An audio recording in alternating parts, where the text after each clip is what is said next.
Hey guys, Healer Holly. I know what's going on with the hair. The hair salons have only just recently opened up in London.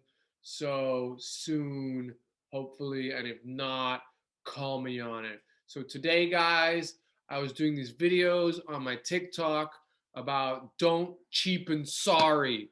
It's a phrase I like to use a lot. And so because I like to use it a lot, I realized I have a lot to say about it, and I just felt like this is too much. I feel too accountable to let out these little spurts of information over TikTok. I'm gonna get on there and I'm gonna do whatever comes up for YouTube because it's got to be spoken about. So I'm gonna start where I start with those videos, and you can check them out at Healer Holly on TikTok. You can also check out my Instagram at Healer Holly or at dedicated underscore space underscore cadet at Instagram. And guys, there's two sides of the same coin.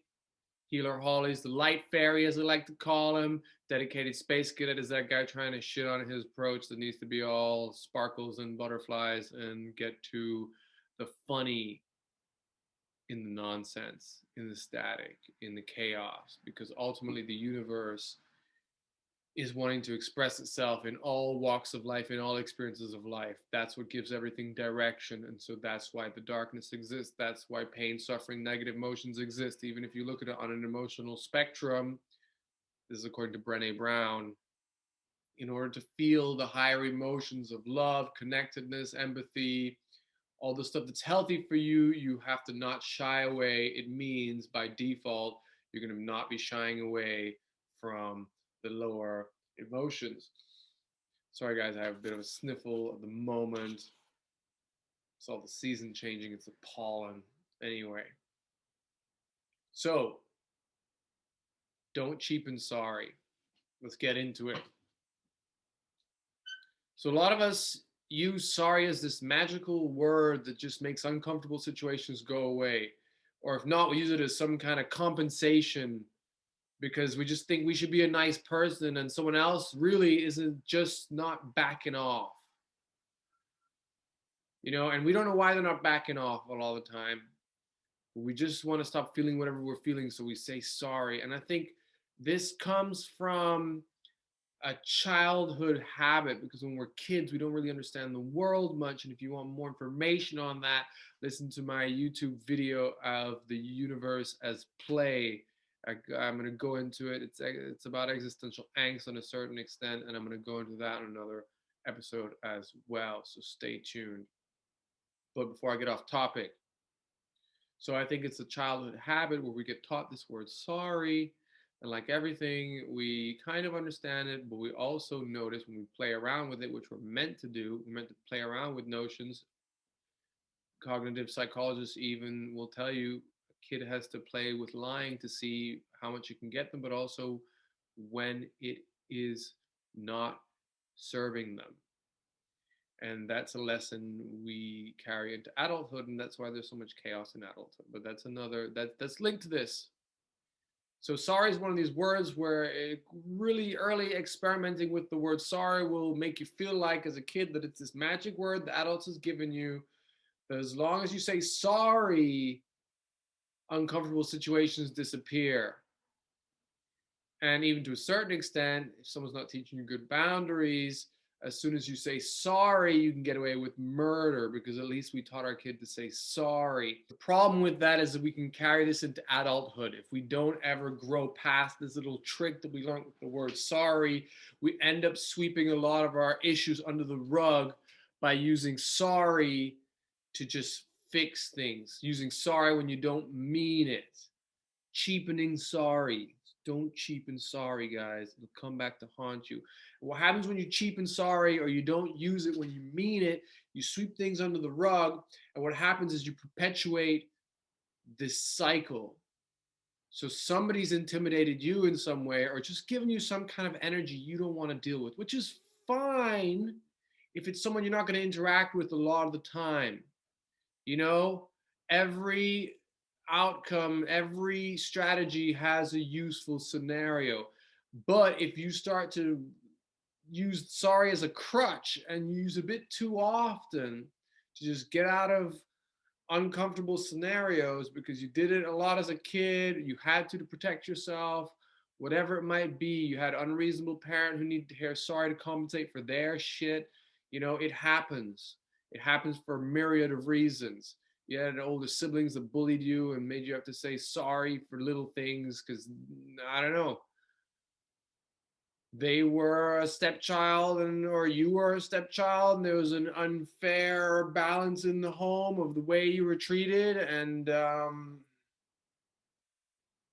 so you had to learn to defend yourself, to protect yourself with these trivial games. These are all especially important reasons to reclaim sorry under your power as an adult and not say it when you don't mean it. And so what I mean by perpetuating the cycle is when you have all that pent up tension and someone's making you say sorry and they're making you feel like saying sorry is like saying you win, I suck, you're better than me, you're stronger than me. So you learn this relationship to the word sorry that makes someone the victor and someone the vanquished. And to deal with that, the way that flogs your ego or diminishes your self-worth because you feel like you can't solve it, and maybe you can't solve it with the source. You go and you perpetuate cycles. You look for people weaker than you and you put them into situations where you think they should say sorry to compensate for whatever you're going through. And you perpetuate the cycle. The energy stays in the same pattern, it stays stuck. You force other people to sweep that under the rug. And what's going to happen is if those people are healthy, they're going to draw healthy boundaries. And it's going to be difficult for you to hear when they rightfully don't resonate with the word and be like, I'm not going to say that. And also in moments where actually probably you could say it, you're not going to want to say it because you gave it away too cheaply for a long time. So guys, two things here. When you're having a situation of contention, instead of just saying sorry, if this is your habit, instead of just saying sorry to dispel it, let the information in. If you don't yet understand what this person's upset about or whether you should say sorry or not, you can consciously maybe say a sorry to try and get closer to the truth, closer to the source, or ask questions. Say, I don't understand what I should feel sorry for. Actually go through those movements. If you're not feeling it resonate in your heart, if you're feeling guilt around it, that's a different story. You might want to inquire around that. Sometimes we know we should say sorry. Sometimes we feel it, but and that's usually marked by anger, because anger is usually a byproduct of fear. And fear, if truly it's someone that loves us or someone who's good to us, fear is usually a byproduct of something we're afraid of facing in ourselves because we think we'll lose the love that's on the other side of actually checking if we're validated. And guys, these are not steps to rush through. So I just want to give the information, and this will be like information that just trickles in and processes. So you can come back to this, you can listen to it if one day you had a eureka moment and my words somehow, God willing, why I want to do this work, you go, oh, the way he phrased it, it makes sense now, and that helps me navigate my feelings around sorry. Let's sum it up as sorry for this one because it's a podcast around or a YouTube video around why don't cheapen sorry. So guys, if you're feeling like your habit is you're in a moment where your habit tells you to say sorry but you don't understand the situation, or you just want it to go away but you don't want to listen, maybe evaluate how much this person is worth to you.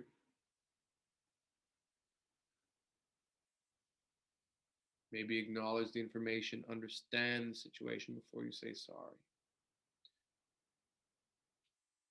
Secondly, if you're saying sorry because you feel pressure, you feel worried, you feel. So guys, yes, first of all, let the information in. Actually let yourself notice what's being requested that you say sorry for. Again, don't say sorry before you actually resonate with it. You'll feel it. You'll feel it in the heart. You'll feel something doesn't sit right in the head. You'll feel a violent shutting off, maybe in the chest, maybe in the stomach. Stomach might be the ego, though. But try and let some of the information in. If this person's reasonable, and also trust your response. If it's very visceral, if you have a lot of energy around it, trust your response. You don't want to say sorry when someone's kind of seeming to guilt you about something. Speak. Don't just close up. Or if closing up is really, it's not a fear response, instead of closing up, go present.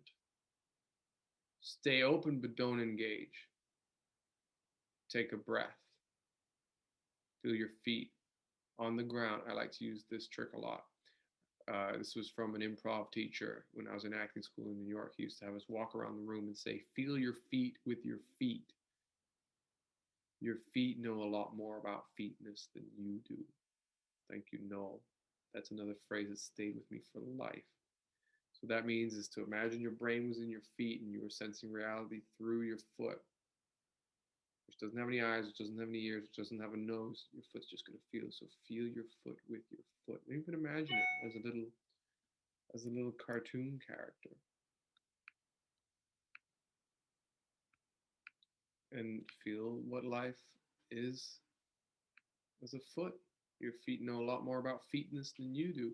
And what that does is that usually takes your breath down to your feet. That makes you kind of take yourself out of the current hostility that you sense in the situation. It plugs you back into where your feet are on the ground, so you're grounded, and it plugs you back into your root. It plugs you back into yourself. So use that, guys, for a myriad of things.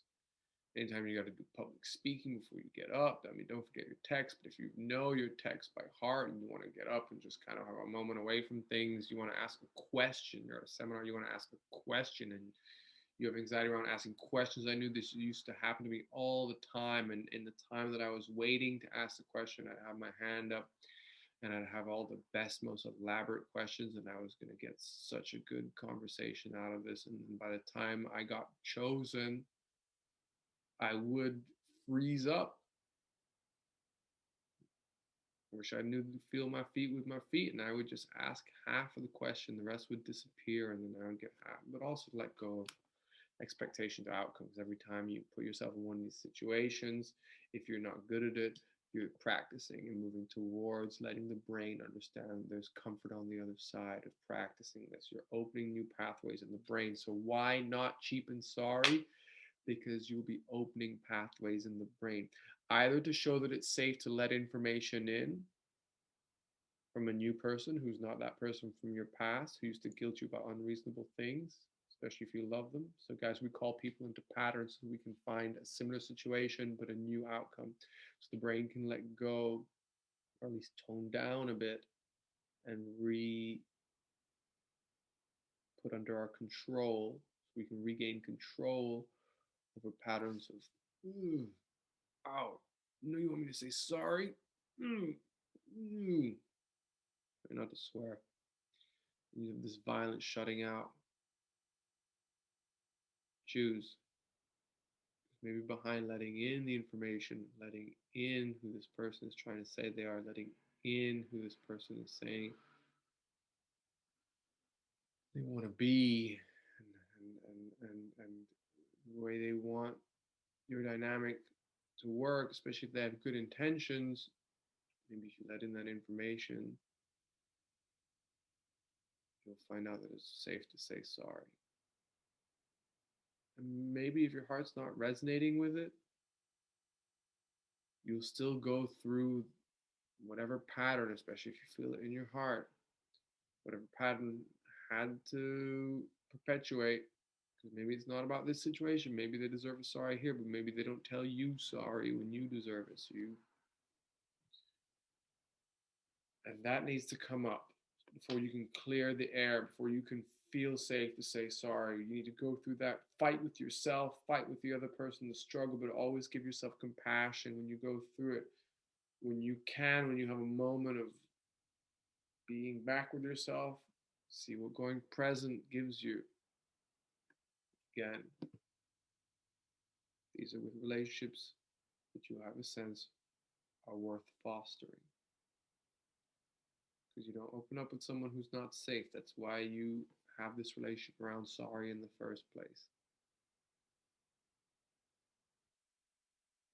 But when you do find someone that you can open up with these things around, you can learn to not cheapen sorry.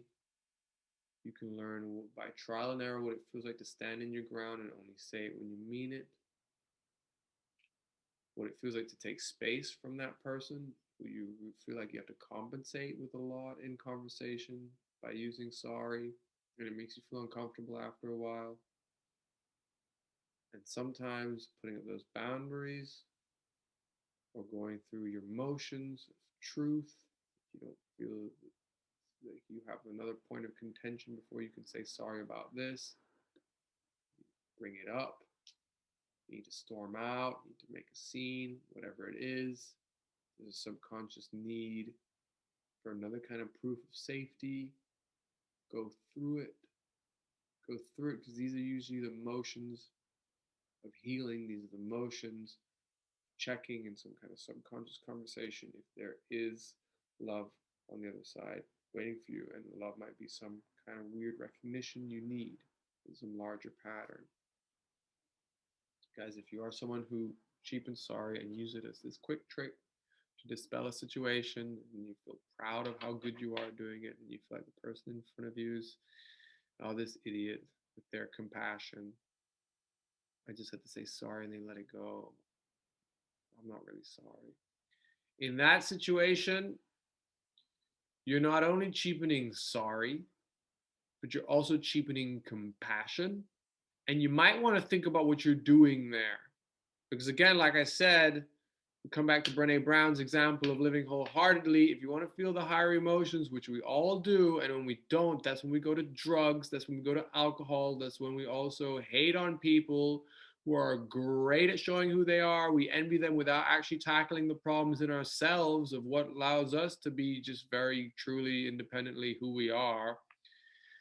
We feel intimidated around that person as they watch us drink so we can become who we are, as they watch us smoke weed so we can just numb ourselves out of the situations. So we take coke and to express a bit of everything we pent up, and then we get too out of hand, and everything we pent up, we realize there's also aggression in there, there's also insecurity, there's whatever else coke brings out, MDMA to express our hearts, and we're just unbalancing our brain chemically, and we don't want to face the hangover, the dopamine crash that comes, the serotonin crash that comes afterwards. Yeah, guys, if you cheapen sorry, you might be cheapening compassion, and you might be using someone else's compassion as a measure of your dominancy in a situation, and really what you're perpetuating is ape-like behavior. If there's one reason for us to not see ourselves as animals, it's because we can do so much with the energy of needing to establish some kind of dominancy, because ultimately on a certain level that need to establish dominancy is linked to existential angst, and this is what toxic displays of dominancy are about, because sometimes it can be fun, sometimes it can be actual bond forming, sometimes it could actually equate to the depth of friendship. Especially in men, it's a very male thing to do, to jostle, to vie for dominancy for the sake of actually giving each other stamina, lifting each other's morale up, like deepening. We can poke and prod at each other and still know at the end of the day, I don't need to stay in this mode of needing to show dominancy. It was a way of showing love, because the next second, if you're down, whoa, I'm sorry. I want you to trust me. I don't need to do that. I think it could be fun if we do that at some point when you're ready. You're a king. I'm a king. We're strong enough to play life like that. Remember, guys, we are the universe experiencing itself. And if there is an essential situation, an essential behavior that is human that can be framed in some toxic manner, can also be framed in a non-toxic manner because the universe wants to expand, and that is a mode of expression that equals expansion. If we start to restrict too many of the behaviors that the universe can express itself through, it's just going to transmute into something grotesque and go into the shadow aspects of our psyche, and that is where you get into the collective conscious, the collective unconscious. It's like putting back substratum energy back into the processor to make it come out in some other way in the environment. I know I got really technical there, but this is to add in, to funnel in to the universe's play. That's why play is such an important convention. You need caring and you need stretching. We need equal measures to face existential angst.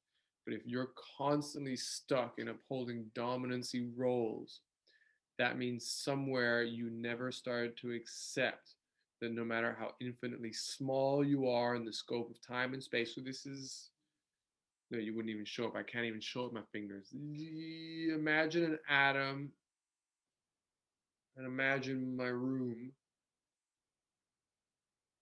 Imagine you're this little and you look into a telescope. Part of you gets terrified about everything you can't control and your insignificance in the grand scheme of it, or a sense of insignificance you could get. So what we start to do is play with our exterior. Yeah, but if I exerted effect on that in a way that made it cower, it means I'm at least, more affecting of my environment than that thing. The truth is, the function of things is so far out of our cognitive reach that you're just playing an absurd, silly game where you're just being a cunt and cutting yourself off from love. Try not to swear, but sometimes those analogies are the best ones, and I would be failing my own view of things of the universe if I really wanted it to be squeaky clean. So you guys get the point. Actually, you being stuck in needing to display dominancy all the time, in one sense, it might gratify you. What's it costing you? And if you are really a balanced, strong, courageous, stretchy human being, stretchy is my definition of a strong human being. How much can I hold in my psyche at once and still know who the fuck I am? That's true strength. That's true mental fortitude. Those are the people we admire in society. And that takes a lot of support and a lot of healthy habits. Also, an insane streak of surrender. But anyway, that's another YouTube video. Hopefully these will always tie into each other so you can hear the same thing in different ways each time. But if you're stuck constantly in dominancy patterns, ultimately it means you're afraid of letting go and knowing your worth without having to prove it. And so a lot of your energy goes into having to prove it, which, makes some people's drives stronger, and it is to a certain extent a determinant of success. But you also want to ask yourself, what are you actually contributing to? And what happens when you get tired of the way you're contributing, which hopefully you should, even if that is how you start contributing through a dominancy narrative, you should at least, once you gain the leverage and feel like you have your head above water because you prove you're significant enough, then you start to have clarity. That's the different ways that you could give. And sometimes that comes with age. Sometimes that comes with diminishing of our hormonal urges. But also, I think you get wise to what time really holds as you get older. You just can't lie to yourself after too long of being alive as to how things actually work. And if you're,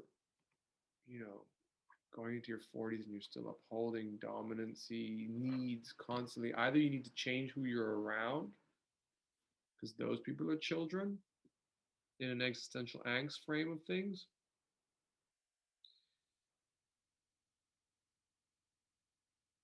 or you need to go do work on yourself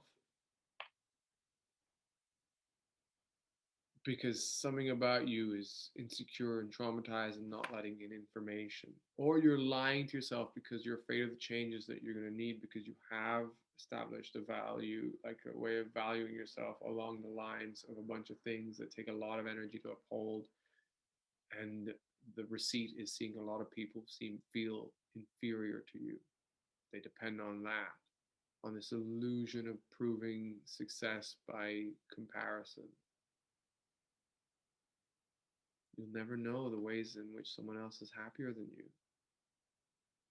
no matter what it seems like. And often, if we uphold a dominancy narrative, if we uphold dominancy strategies constantly, you'll notice those people, they get especially sensitive when they realize the person they could embarrass in front of everyone, the person they could show they're more successful than, the person that they could, I was going to say irate,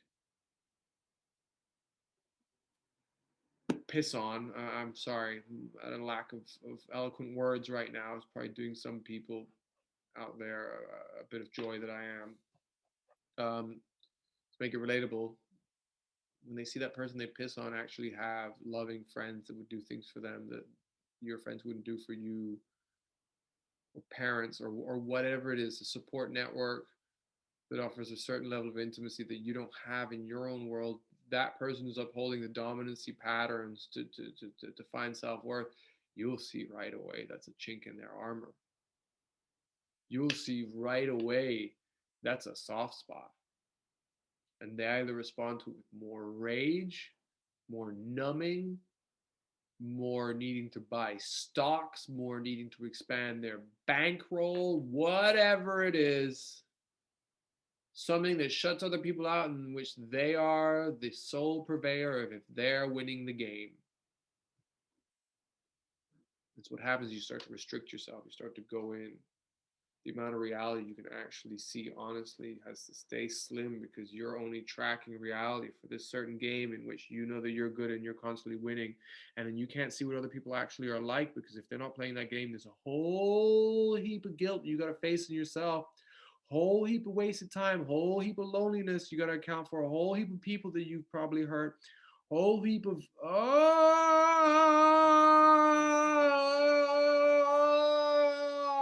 and you know what I'm talking about. And the truth is, we'll never all fully reconciliate our beliefs.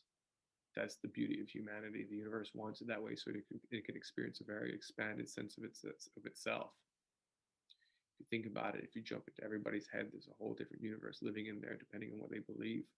And I like using this example because I used to want to be a comic. So I'd say, if you jumped into the head of an extremist Muslim and you thought homosexuality was going to make you burn in hell, that tracked like a law of physics, and you told your brain that so hard that it scanned situations for that as like something that upholds patterns of reality, like atomic energy, like electrons and neutrons. You needed to create a story across what you're seeing actually happening that made room for that as a intelligent explanation. So you take yourself into your own game. You take yourself into insanity, which we're all stuck into a certain extent. Like I said, we're all destined to believe different things. Underneath there's compassion. Underneath there's sensing from the heart. There's not cheapening sorry, so you don't cheapen compassion. And guys, look, I've gone way off topic. I think there's some good stuff in there for people to unravel. If you, again, you listen to this and there's some things you like better explained, please ask questions. You're noticing links that I'm missing and you're noticing how to fill them in.